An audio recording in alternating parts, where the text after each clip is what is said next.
नमस्कार, शुभ सकाळ सगळ्यांना।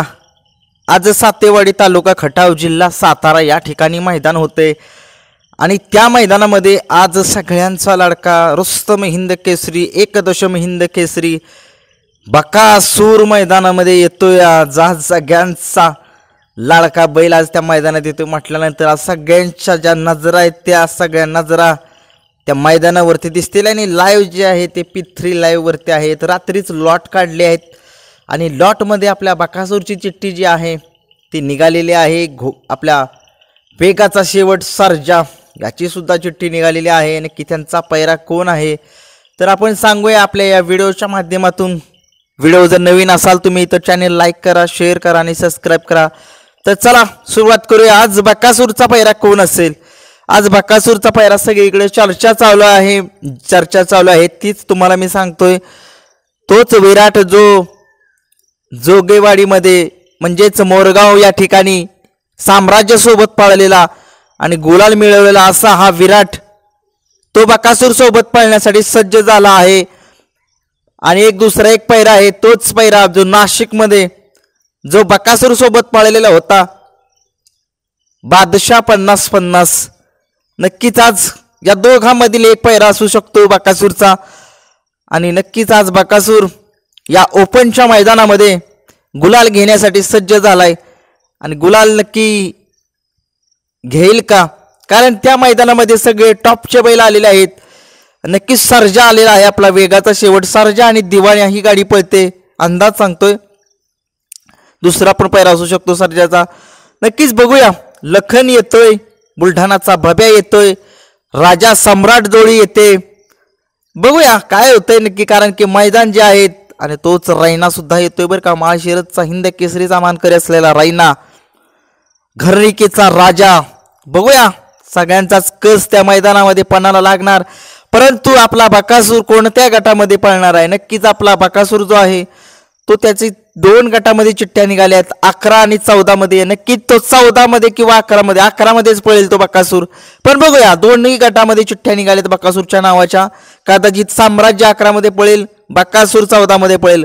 साम्राज्य सुद्धा पळण्यासाठी येणार आहे। साम्राज्याचा पैरा हा आपल्याला माहित नाही त्याच्यामुळे आपण तो सांगू शकत नाहीये। नक्कीच बकासूर बादशाह किंवा विराट 41 या बैलासोबत पळेल आणि बकासूर गुलाल आज घेईल, 100% गुलाल घेईल।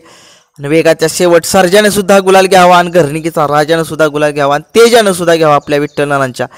नक्कीच बघूया आज जे मैदान जे आहे त्या मैदानामध्ये पाऊस वगैरे काही नाही, फाटी वगैरे व्यवस्थितरित्या तिथे चांगली आहे आणि त्या मैदानाचं लाईव्ह P3 लाईव्ह वर आहे। पुन्हा सांगतोय, परत तुम्ही चेक करत बसाल कुठे आहे P3 लाईव्हला दिसेल तुम्हाला।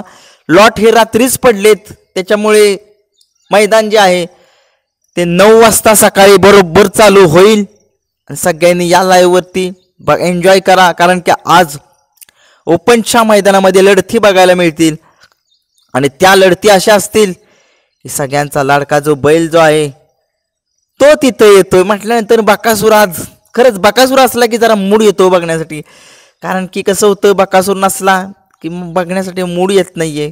कारण की तुम्हाला माहिती आहे बकासूरच्या नावाला एक साजेस असं मैदान आहे ते सातेवाडीकरांचं आणि तिथं बुलढाणा एक्सप्रेस बब्याचं तो गड मानला जातो। तिथं बब्या कधीच हारलेला नाहीये, तिथं 1 नंबर हा फिक्सच आहे त्या बब्याच्या। बघूया आज त्या मैदानात कोणकोणते नंदी काय करतायत करामत हे सगळेच बघणार। सातेवाडीच्या मैदानात सगळेच सज्ज झालेत, तर फक्त आता राहिली अपेक्षा की लाईव्ह कधी चालू होतंय आणि बकासूरला कधी बघतोय। बकासूर तर मैदानात आता येईलच, अर्ध्या रस्त्यात असेल किंवा आला पण असेल, तो गोठ्यावरती कोणाच्या तरी थांबला असेल। बघूया वेगाचा शेवट सर्जा हा एक खूप छान बैल आहे, सगळ्यांचा लाडका बैल आहे। तो बैल एक गुलालात असावा ही आशा आहे। कारण की त्या बैलानं खरंच त्या मालकाचं नाव संबंध महाराष्ट्राच्या कानाकोपऱ्यात बाहेरच्या देशात सुद्धा पोचवले। असा हा आपला सगळ्यांचा लाडका वेगाचा शेवट सर्जा। मथुर पळणार आहे का?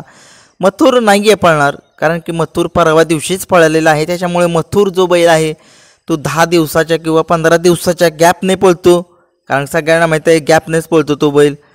परंतु खूप साऱ्या शुभेच्छा देतो मी. बकासूरचा पैरा बादशाह किंवा विराट या दोन बैलांसोबत आहे आणि बकासूरचा गट 11 किंवा 14 यामध्ये आहे.